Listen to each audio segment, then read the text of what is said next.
High students welcome to my YouTube channel M Das maths टिউশন।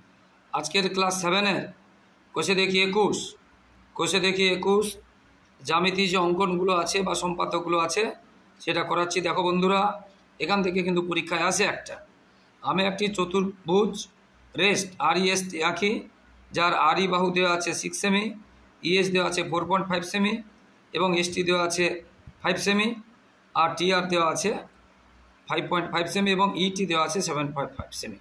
আমাকে একটা চতুর্ভুজ আঁকতে হবে। তাহলে একটি দুটো তিনটি চারটি বাহু দেওয়া আছে এবং কি দেওয়া আছে ET মানে একটা কর্ণ দেওয়া আছে, ET মানে কর্ণ দেওয়া আছে। তো যে বাহুগুলো দেওয়া আছে আমরা আগে স্কেল দিয়ে আমরা এঁকে নিচ্ছি, যে মাপের বাহুগুলো দেওয়া আছে আমরা স্কেল দিয়ে এঁকে নিচ্ছি। তো প্রথমে যেটা আছে এটা RE 6 সেমি, সেটা আমরা একটা 6 সেমি এঁকে নেব। তারপরে আছে ES 4.5 সেমি, একটা 4.5 সেমি এঁকে নেব। একটা ST 5 সেমি, একটা 5 সেমি এঁকে নেব। একটা TR আছে 5.5 সেমি, একটা 5.5 সেমি এঁকে নেব। আর একটা ET আছে 7.5 সেমি, আর একটা 7.5 সেমি এঁকে নেব। এবারে সবগুলো নাম যা যা আছে আমরা লিখব। ET 7.5 সেমি যা যা আছে পুরো লিখতে হবে। আর এটা আছে 6 সেমি, এটা লিখতে হবে। ES 4.5 semi, ST 5 semi, TR 5.5 semi. এবারে কি আছে কর্ণ আছে। তো কর্ণ যদি দেওয়া থাকে আমরা আগে একটা রশ্মি থেকে বা সরল রেখাংশ থেকে আমরা কর্ণের সমান করে আমরা একটা মাপ কেটে নেব। প্রথমে আমরা যে কোনো মাপের একটা রশ্মি কাটলাম, তারপরে কর্ণটা আগে করে নেব। কর্ণটা দেখে নেব বন্ধুরা, এইটা কর্ণ করে নিলাম এবং আমরা সঙ্গে সঙ্গে নাম দিয়ে দেবো E এবং T কর্ণ। এখানে মাপগুলো না লিখলে হবে, দিয়ে দিলাম। এবারে দেখো তার আগে চতুর্ভুজ আর কর্ণ সম্পর্কে একটু আইডিয়া করে দিই। মনে করে একটা চতুর্ভুজ, এটা তার কর্ণ।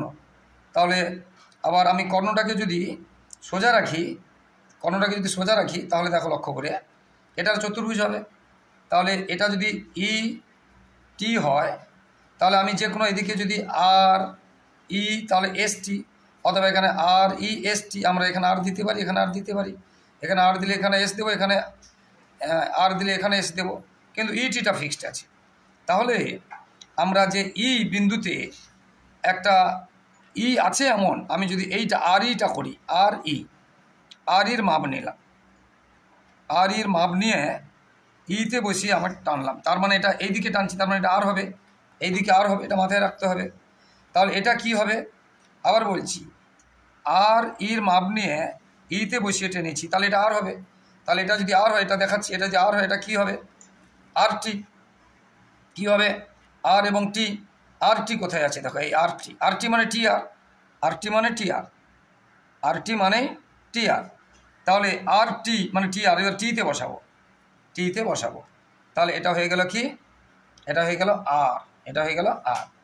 আর এদিকে হবে S, এইদিকে হবে S নিচে, তার মানে এটা ES বা SE, ES বা AC, ES বা AC। তাহলে এখানে দেখো এই যে ES ইতে বসাচ্ছি দেখো, তার মানে S, তাহলে এটা হবে ST বা TS। দেখো ST আছে, এই যে ST, এই মাপটা আমরা নিয়ে নেব। প্রত্যেকটা যা যা মাপ আছে ST মানে টিতে বসাবো, S তো এখানে দেখতে পাচ্ছি না এখন। তাহলে এটা হয়ে গেল কি S, এটা হয়ে গেল S। এইবার এটা যোগ করে দেব, যোগ করে দিলে যে চতুর্ভুজটা করতে বলেছে সেই চতুর্ভুজটা হয়ে গেল, যে চতুর্ভুজটা করতে বলেছে সেই চতুর্ভুজটা হয়ে গেল। তো REST রেস্ট চতুর্ভুজটা হয়ে গেল। তোমরা একটু ভালোভাবে করবে, এটা আমার একটু যোগটা ঠিক হলো না, সরি, ভেরি সরি, তোমরা একটু ঠিক করে করবে, বুঝতে পেরেছ? আমি পদ্ধতিটা বলে দিচ্ছি। তাহলে REST চতুর্ভুজ হয়ে গেল। এখানে বাহুর মাপগুলো না দিলে চলবে, এখানে যেহেতু নাম এবং মাপ আছে তাহলে এখানে নাম এবং যেহেতু নাম দিয়ে দিচ্ছি মাপ না দিলেও চলবে। এরপরে আমরা দুইটা করাবো। একটি সামুদ্রিক আঁকতে বলেছে যার সন্নিহিত বাহুদ্বয়, সন্নিহিত মানে কাছাকাছি, মানে ধর এটা সন্নিহিত, এটার সাথে এটা সন্নিহিত, এটার সাথে এটা বিপরীত, এটার সাথে এটা বিপরীত। সন্নিহিত মানে এটা এটা বা এটা এটা বা এটা এটা কাছাকাছি। বাহু দুটি দেওয়া আছে এবং কর্ণ দেওয়া আছে 10 সেমি, আর বাহু দুটিতে আছে 5 এবং 8 সেমি। বুঝতে পেরেছ? আর সবসময়ের জন্য কী হয়, সামান্তরিকের বিপরীত বাহুগুলো আমরা জানি সমান হয়, সামান্তরিকের সমান্তরালও হয় শুধু। যাই হোক, তাহলে সন্নিহিত বাহু দুটো দেওয়া আছে 5 সেমি, 8 সেমি এবং কর্ণ দেওয়া আছে 10 সেমি, মানে একদম সেম, একদম সেম। এর করাচ্ছি দেখো বন্ধুরা। তাহলে প্রথমে আমরা কি করব, 5 সেমি এবং 8 সেমি এবং 10 সেমি আমরা এঁকে নেব। তাহলে একটা 5 সেমি এঁকে নিলাম, একটা 8 সেমি, একটা 8 সেমি একটা এঁকে নিলাম, আর একটা 10 সেমি, আর একটা 10 সেমি আমরা এঁকে নিলাম। তাহলে এটা হলো 5 সেমি, এটা হলো 8 সেমি, এটা হলো 10 সেমি। এবং 10 সেমিটা কি কর্ণ, কর্ণ যদি দেওয়া থাকে আমরা কর্ণটা আগে আঁকবো। আমরা এই দিকে আঁকতে পারি, আবার এই দিকেও কর্ণ আঁকতে পারি। তাহলে 10 সেমির আমরা মাপ নিলাম, 10 সেমির মাপ নিয়ে কেটে নিলাম কর্ণ। এবার একটু আগে আমরা শিখিয়েছি, আগে একটা রাফ করে শিখিয়েছি, এইটা যদি কর্ণ হয় এইভাবে হবে চতুর্ভুজ বা সামান্তরিকটা। তো একটা 5 সেমি বলেছে, সামান্তরিক যেহেতু বলেছে 5 সেমি, তাহলে এই বাহুটা যদি 5 সেমি হয়, ভালো করে দেখে নাও, এই বাহুটা যদি 5 সেমি হয়, এদিকেও 5 সেমি, দেখো কোথায় বসাচ্ছি, উল্টো দিকে বসাচ্ছি, ভালো করে দেখে নাও। এই বাহুটা যদি 5 সেমি হয়, এই দিকে বসাচ্ছি, একটা উপরে একটা নিচে, 5 সেমি হয়ে গেল। এবার 8 সেমি, এবার 8 সেমি, এবার 8 সেমির মাপ নিলাম, এইখানে আমরা 8 সেমি বসালাম, এখানে বসিয়ে উপরে, তাহলে বিপরীত বিন্দুতে বসিয়ে নিচে, দেখেছো?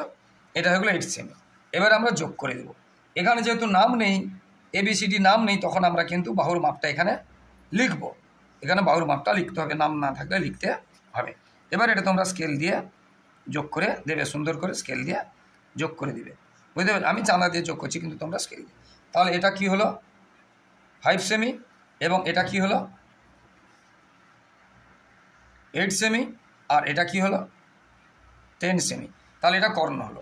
আর এটা 5 সেমি হয়েছে মানে এটাও 5 সেমি, আর এটা 8 সেমি হয়েছে মানে এর বিপরীত বাহুগুলো কী হবে, সমান হবে, এটাও 8 সেমি হবে। এইভাবে কিন্তু অঙ্কগুলো হতে থাকবে বন্ধুরা।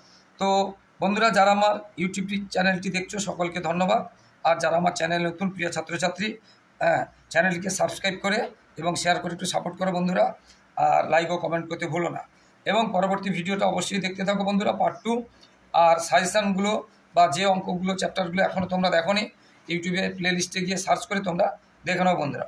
সবাই খুব ভালো থাকো, সবার ভবিষ্যৎ ভালো হোক, সবার পরীক্ষা ভালো হোক। জয় হিন্দ, বন্দে মাতরম।